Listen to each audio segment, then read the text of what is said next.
ऐ बहन जिंदगी में तू रहना जहाँ, घर को रखना बना कर के जन्नत नुमा।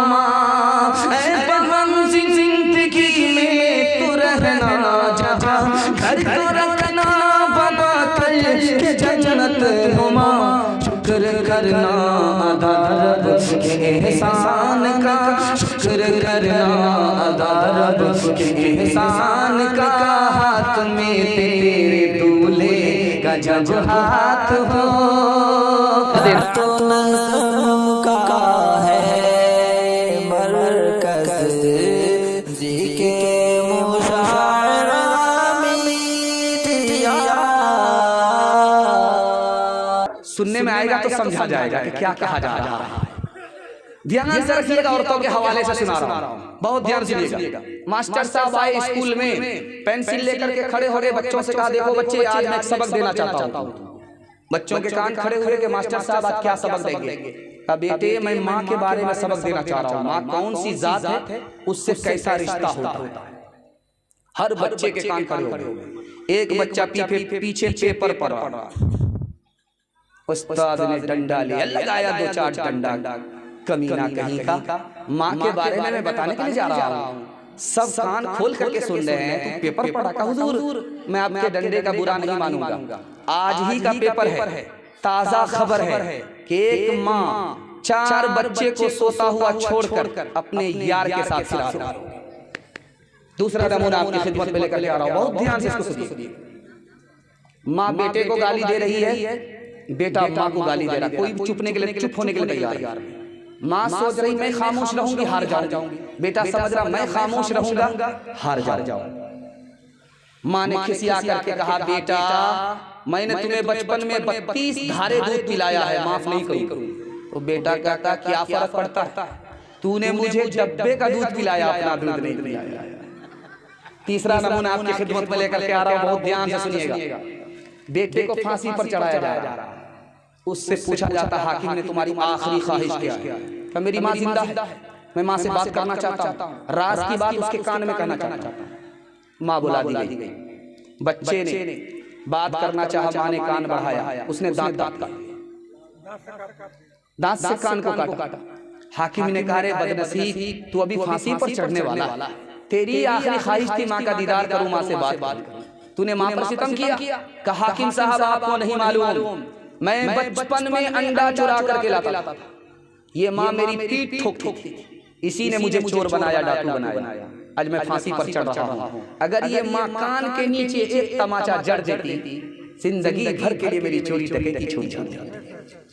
चौथा नमूना आपकी खिदमत में लेकर आ रहा हूँ, बहुत ध्यान सुनिएगा। बीवी का कान खाली है, जेवर नहीं है, शौहर से कहती है कि मेरा कान खाली है, मुझको अच्छा नहीं लगता। तो शौहर ने सोचा कि चूना लगाए, तो शौहर भी जरा मंतिकी था, वो मंतिक से निकलना चाहा। अरे क्या फर्क पड़ता है, मेरा कान भी तो खाली रहता है, तेरा कान खाली है तो क्या दिक्कत है, मेरा कान भी तो खाली रहता है। तो बीवी करीब आई, कहा ये जो मेरा कान है ये जेवर पहनने के लिए है, और तुम्हारा जो कान है मेरी फरमाइश सुनने के लिए है, अगर नहीं सुनोगे तो यूं मरोड़ दूंगी तुम्हारे कान। एक बस दूसरी बस से टकरा गई, किसी का सर टूटा, किसी का पैर टूटा, लोग खामोश हैं, कोई कुछ नहीं बोल रहा। एक औरत चिल्ला रही। लोगों ने कहा कि बड़ा बड़ा नुकसान तो उन लोगों का है, वो खामोश है, तू क्यों चिल्ला रही? कहा मेरी उंगली कटी। कहा तुम्हारा तो छोटा नुकसान है, बड़ा नुकसान तो उन लोगों का है, तू आसमान जमीन क्यों कर रही है? कहा मेरा बहुत भारी नुकसान हुआ, मेरी वो उंगली कट गई है जिससे मैं अपने शौहर को नचाया करती थी। जरा ध्यान रखिएगा, चौथा नमूना आपकी खिदमत में लेकर के आ रहा हूं, ध्यान से सुनिएगा। ये पिंडाल है औरतों का, ये पिंडाल है मर्द का। मुकर्रिर बयान कर रहा है, उधर से पर्ची आ गई।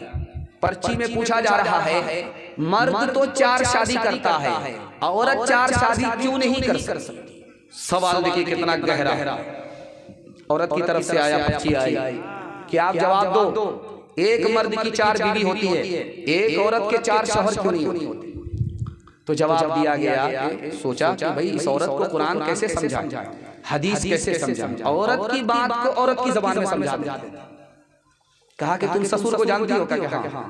कहा सास को जानती हो? कहा हाँ, बहुत बड़ी मुसीबत है, जल्ले तू जला तो इस बला को टाल।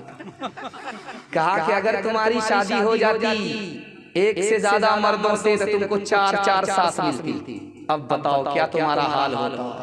कोई तुम्हारे बाल को नोचती, कोई तुम्हारी बोटी नोच लेती। कहा कि इस्लाम ने बड़ा अच्छा ही किया कि एहसान किया, एक ही सास होती है।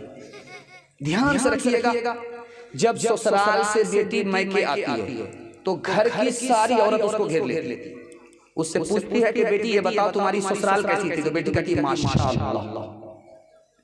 शौहर कैसा था? तो सुभान अल्लाह। ससुर कैसे थे? तो अल्हम्दुलिल्लाह। सास कैसी थी? इन्ना लिल्लाह इन्ना लिल्लाह इन्ना लिल्लाह, जल्ले तो जला तो इस बला को टाल। माँ समझदार थी, समझ गई कि इसको सब कुछ पसंद है, सास पसंद नहीं है। इसको ससुराल भी पसंद है, शौहर भी पसंद है, ससुर भी पसंद है, मगर सास पसंद नहीं है। तो माँ ने कहा कि बेटी एक बात बताओ, मेरे सवाल का जवाब दो, सोच समझ करके जवाब दो। मैं तुम्हारी माँ हूँ, तुमने सास को पसंद नहीं किया, ससुर को पसंद किया, शौहर को पसंद किया, ससुराल को पसंद किया। मेरे सवाल का जवाब दो, बेटी तू जो मैके से ससुराल गई तुमको कौन लेकर के गया? अब बेटी का जवाब आया, वही सास आई थी, मुझको देखा सुना था, पसंद किया था और अपने बेटे से शादी करा करके मुझको ससुराल ले गई। अब माँ ने कहा कि बेटी खबरदार, अपनी सास के बारे में कुछ मत बोलना। अगर वो सास तुम्हारे ऊपर एहसान नहीं करती तो इतना अच्छा शौहर तुमको नहीं मिलता, इतनी अच्छी ससुराल नहीं मिलती, इतना अच्छा ससुर नहीं मिलता।